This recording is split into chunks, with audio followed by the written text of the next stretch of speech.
Moving on to another team that I want to get your take on here, because you are a Tennessee guy. Yeah. You are as dialed in as it comes when talking about the Vols. What's your pulse on Tennessee in 2025? I think they're in the toughest spot in the sport because they're not championship worthy, but they're close. And getting that next step after years and years and years of futility, they are an upper echelon SEC program, but they're not an upper echelon national program, if that makes sense. But they're right there. And I think that's the toughest hill to climb. Yeah. And fans will turn on you if you don't get there.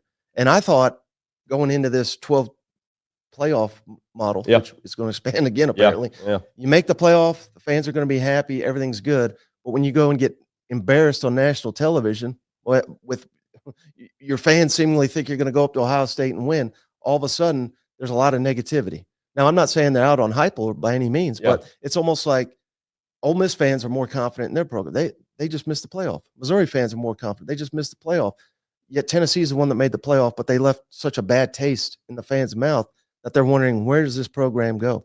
And their line of scrimmage, particularly on the offensive side, has been devastated. Yeah. The receiving core has been devastated. They had arguably the best running back in the country. He's now in the NFL. So there's some doubt on whether Tennessee can repeat another playoff run. But if they do, I think you have to kind of vault. I don't know why Josh Heupel doesn't get the respect, but if they can go to the playoffs 2 years in a row with this level of turnover, particularly on the offensive side of the football, I think he's cemented himself as one of the top 10, maybe even a top 5 coach in this game right now. Yeah, I mean, I think he's a top 10 coach in the sport right now. I truly do, especially because of what Tennessee was when he got there. And then 2 of the last 3 seasons, double-digit wins, made the playoff, New Year's Six bowl win, and he's done it with a bunch of different quarterbacks.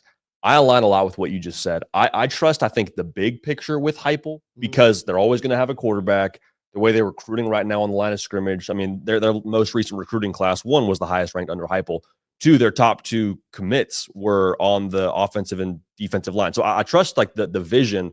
The tough part for me is in 2025, for them to get back to the playoff, I would need to see a lot more from Nico that I'm still projecting that he can do, but it's all happening in my mind's eye. Like I haven't seen it happen on the field just yet. And the defense was awesome last year.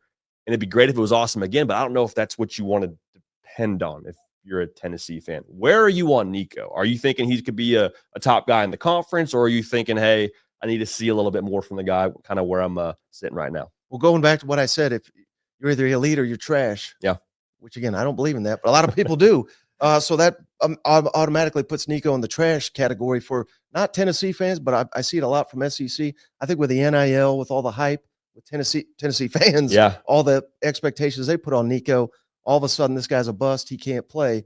I think the truth is somewhere in the middle. Yeah. I think he was a freshman. I think he led his team to the playoff, and they wouldn't have got there without him last year. No. Now, he wasn't the driving force, but who is in their first freshman year as a quarterback in this conference? It's basically unheard of. So I think he's got the potential to be one of the best. And if he is, Tennessee can do that, but you're putting a lot on his shoulders. Again, they're probably going to have 4 new starting offensive linemen. They're going to have basically an entirely new receiving core, and their star running back's gone. Yeah. So can he do it all himself? This is not a game where you can do it yourself unless you're Cam Newton or something like that. Yeah. And he's far from that at this point in his career. So I would put him probably in the top 5 of the SEC quarterbacks, which this is a really good year for SEC quarterbacks. He's got the potential to be higher, but I don't think we've seen enough to put him much higher than probably number 5. And it's tough because of what you just said. When Nico got to Tennessee, everyone was expecting him to be the equivalent of a Cam Newton in terms of impact. They're saying, oh, this is, the top player in America. This is a guy with, that we beat out Alabama and Georgia and whoever else for. Like, this is supposed to be the guy that changes the entire complexion of what Tennessee football is. And you just mentioned, like, he was good last year. Like, they made the college football playoff, but with what his expectations were coming in, it's a very, very difficult bar to reach. The other thing I'd say is there's no Jalen Hyatt for him. Like, we give Hendon Hooker so much love. He deserves it. He's a guy that had played, 1, a lot of football, and 2, had a Blitnikoff Award wide receiver next to him in that formation, and also had a Cedric Tillman, a Bruno. Like, they were stacked in 2022. That wasn't the case last year. And I think the big question for Tennessee fans, looking back at last year, Heupel clearly changed the scheme to kind of protect him. Now, was that because they had Dylan Sampson and they had this great offensive line and they had a great defense that they could rely on, or was it because they didn't trust Nico? Hmm. It could be both, or it could just be you're playing to your strengths, which a lot of coaches don't do. And I think had Lane Kiffin done that a little bit more last year, I think Ole Miss would have made the playoffs. So I credit Heupel for making those adjustments, but that's what's in everybody's mind. Did they have to protect him because Nico is not who they thought he would be? That's the $1 million question going into next year. Do they unleash him? Do they give him more free reign? And they need receivers like Mike Matthews, who maybe could be a Jalen Hyatt type. Jalen Hyatt wasn't Jalen Hyatt right out the gate either. Mm-hmm. And people were wondering, he's supposed to be the critical piece in this offense. He was not that effective his first year. Second year, arguably the best season for a Tennessee receiver ever. 100%. Yeah, and I mean, I think what you just said is on the money in the sense that you look at how Tennessee ran their offense last year. Like last year, 4 wins for Tennessee, scoring less than 30 points.